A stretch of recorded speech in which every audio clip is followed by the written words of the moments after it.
आज हम पुनर्जन्म की एक घटना के बारे में बात करने जा रहे हैं जो अजय कुमार जी बजाज हैं। उन्होंने कल्याण में दिया है। तो शुरू करते हैं। ये घटना लगभग 12 वर्ष पहले की है जो मेरे घनिष्ठ मित्र के जीवन में घटी थी और उन्हीं के मुख से सुनी हुई मैं यहाँ दे रहा हूँ। उन दिनों मैं एक बड़े औद्योगिक शहर में नौकरी करता था। दफ्तर के पास ही मैंने एक कमरा किराए पर ले रखा था और पास के ही एक साधारण होटल में खाना खाता था। मैं जिस होटल में खाना खाता था वहाँ के सारे ग्राहक मिल मजदूर थे। उनमें अगर कोई सफ़ेद पोश पढ़ा लिखा बाबू उस होटल में खाता था तो वह शायद मैं ही था। खास बात यह थी कि उस होटल के मालिक के 2 लड़के मिल में काम करते थे, इसलिए मुझे उनका बहुत काम पड़ता था। इन्हीं कारणों से मैं इस होटल का विशेष ग्राहक बन गया था।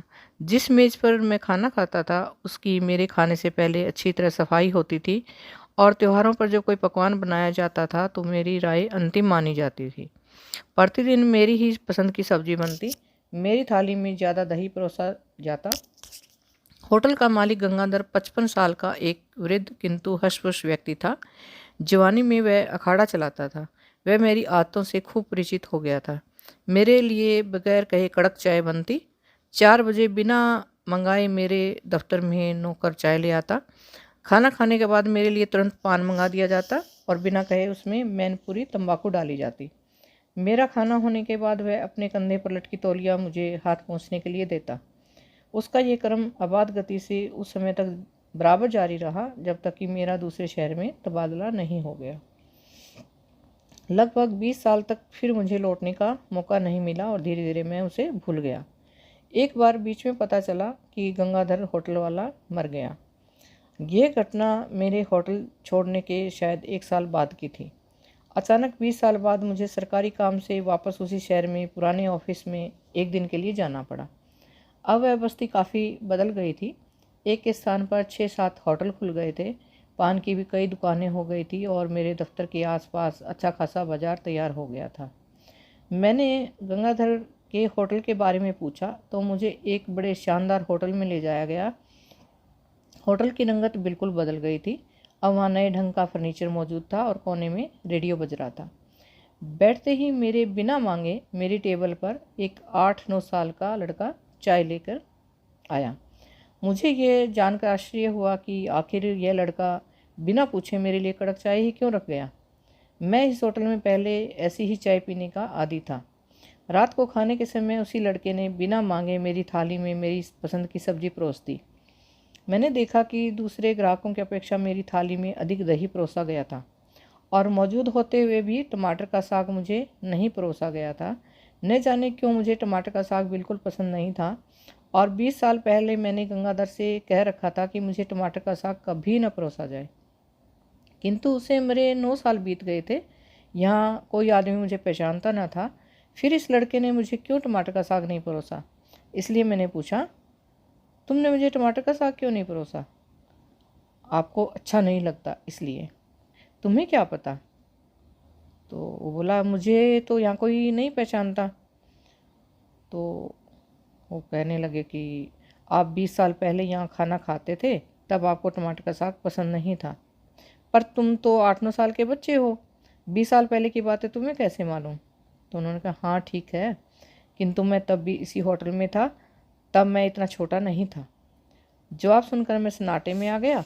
सोचा शायद ये बहक रहा है, इसलिए फिर पूछा, तुम्हारा नाम? तो उसने बोला, लोग मुझे बाल मुकुंद कहते हैं और समझते हैं कि मैं यहाँ नौकर हूँ, पर मेरा नाम गंगाधर है। मैं इसी होटल का मालिक हूँ। मेरे पैर थर थर काँप रहे थे। मैंने मुंह हाथ जल्दी जल्दी धोया और दफ्तर लौट आया। उस समय रात के 9 बजे थे। मेरे सोने का प्रबंध दफ्तर के ही एक कमरे में किया गया था। इसी रात को 12 बजे लौटना था। समय पर स्टेशन पहुंचा। साथ में मेरे दफ्तर का चपरासी और मेरे एक क्लर्क मित्र स्टेशन आए। जब हम स्टेशन पहुंचे तो मैं देखकर चकित रह गया कि बाल मुकुंद भी वहां मौजूद था। मैंने उससे बहुत कम बातें की। इतने में ट्रेन आ गई। जब गाड़ी चलने लगी तो उसकी आंखों में आंसू आ गए। वह बोला, अच्छा, जल्दी ही मिलूँगा। मैंने दोस्त के कान में कहा, शायद गंगाधर फिर पैदा हो गया है। तुम इस लड़के पे नज़र रखना और मुझे इसके बारे में खबर भेजते रहना। इन 20 वर्षों में मेरी शादी हो चुकी थी। मेरी पत्नी गर्भवती थी। प्रसूति गृह में भर्ती की गई। इसके 7 दिनों बाद मैं लड़के का बाप बना। मुझे रोज़ अस्पताल जाना पड़ता। 2-3 दिन बाद जब मैं अस्पताल से एक शाम को घर लौटा तो मैंने अपने नाम का दरवाजे पर एक लिफाफा पड़ा पाया।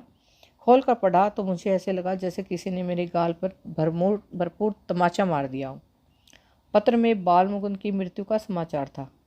5 वर्ष बिना किसी महत्वपूर्ण घटना के बीत गए और मैं धीरे धीरे बाल मुकुंद और गंगाधर को भूलने लगा। पर कभी कभी बाल मुकुंद का चेहरा अचानक मेरे सामने आ जाता। तब मुझे ऐसा महसूस होता जैसे मेरे सीने में किसी ने लात मार दी है। मेरा लड़का मोहन जब 5 साल का था तो एक दिन मेरी पत्नी ने उससे पूछा, बेटा तू डॉक्टर बनेगा? उसने कहा नहीं। तो वकील बनेगा? उसने कहा नहीं। जज बनेगा? नहीं। तो क्या करेगा? तो उसने बोला, मैं होटल चलाऊंगा माँ। वह बोला, उस समय मैं लिख रहा था। उत्तर सुनते ही मेरी कलम छूट गई, पर मैंने अपने को संयत कर लिया और देवी देवताओं को मनाने लगा। एक दिन मैं दफ्तर से लौटकर खाना खाने बैठा तो मैंने देखा कि पत्नी ने टमाटर का साग बनाया है। साग देकर मोहन चिल्लाया, बाबूजी टमाटर का साग नहीं खाते, उन्हें अच्छा नहीं लगता। मैंने झपट कर उसका मुंह पकड़ लिया और कहा, मोहन ऐसा नहीं कहते। क्यों? पहले तो तुम टमाटर का साग नहीं खाते थे। तो मैंने कहा कब? उसने कहा पहले, बहुत साल पहले। आगे उससे बात करने की मेरी हिम्मत नहीं थी। फिर मैंने एक बड़ी गलती की। मैंने अपनी पत्नी को अलग बुलाकर कहा कि मैं एक होटल में खाना खाता था, वहाँ का मालिक गंगाधर ही यहाँ हमारे यहाँ पैदा हो गया है। और दूसरे दिन ही मोहन को बुखार आने लगा। 1 सप्ताह बाद मोहन मर गया। उसके अंतिम समय में मैंने उससे पूछा, मोहन तुम मुझे कब तक छलते रहोगे? वह मुस्कुराकर बोला, अब नहीं मिलेंगे। तब से मोहन के पुनर्जन्म की कोई सूचना मुझे फिर नहीं मिली। तो इसमें मोहन के 2-3 जन्म आए हैं और वो हमारे श्री अजय कुमार बजाज जी हैं।